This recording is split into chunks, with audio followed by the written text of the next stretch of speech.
En fait, il faut savoir que dans nos téléphones portables, on va trouver un minerai qui s'appelle le coltan.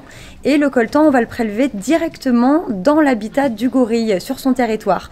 Pour le prélever, bien sûr, il faut raser la forêt et on prive donc le gorille de son habitat, ce qui va entraîner malheureusement la disparition de ce magnifique animal. Donc du coup, c'est comme ça que vous avez eu l'idée, vous, de sensibiliser les visiteurs à ce problème?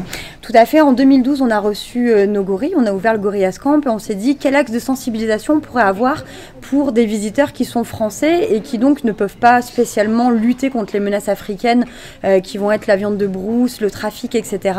Et c'est vrai que cet aspect de téléphone est quelque chose qu'on néglige beaucoup. On pense peu à recycler nos téléphones, on va les garder par sentimentalisme, parce qu'on les oublie au fond d'un tiroir, alors que s'ils sont recyclés, on va leur donner une seconde vie et ça permet de limiter évidemment la destruction de l'habitat de ce singe. On avait vraiment ce projet qui nous tenait à cœur d'avoir cette borne de collecte de téléphone qui nous permet voilà, d'ajouter une petite pierre à l'édifice dans la protection des espèces. Et est-ce que ça marche? Les gens se sentent concernés? Les gens se sentent concernés. Ce qui marche très bien, c'est que c'est très facile à faire.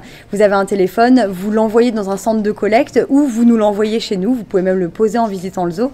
C'est facile, c'est gratuit, c'est totalement efficace.